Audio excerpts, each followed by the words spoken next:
আজকে দুপুরে রান্নার তেমন কিছুই নেই, দেখলাম শুধু পটল আছে। তো ভাবলাম পটল দিয়ে কী রেসিপি বানানো যায়, তো ভাবলাম তোমাদের সঙ্গে শেয়ার করি।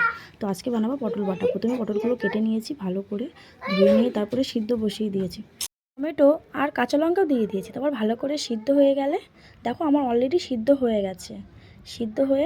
সিদ্ধ হয়ে যাওয়ার পরে একটা মিক্সিং বলে নিয়ে নিয়েছি, তার মধ্যে দিয়েছি গোটা রসুন আর দিয়েছি কালো জিরে, দিয়ে একসঙ্গে বেটে নিয়েছি। বেটে নেওয়ার পরে কড়াতে তেল দিয়েছি, দিয়ে কালো জিরে আর পেঁয়াজ ফোড়ন দিয়েছি। দিয়ে ভালো করে পেঁয়াজটা ভাজা হয়ে গেলে যে যেটা বেটে রেখেছিলাম ওটা দিয়ে দিয়েছি।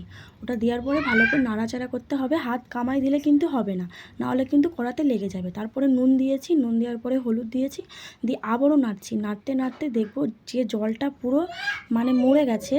তারপরে একদম একটু আটা আটা ভাব আসবে। আটাটা ভাব আসার পরে একটু হালকা চিনি দিয়ে দিয়েছি। দেওয়ার পরে ভালো পোড়া পোড়া হয়ে গেছে, তারপরে নামিয়ে নেব। তো ভিডিওটা ভালো লাগলে লাইক করবে, কমেন্ট করবে, শেয়ার করবে। টাটা।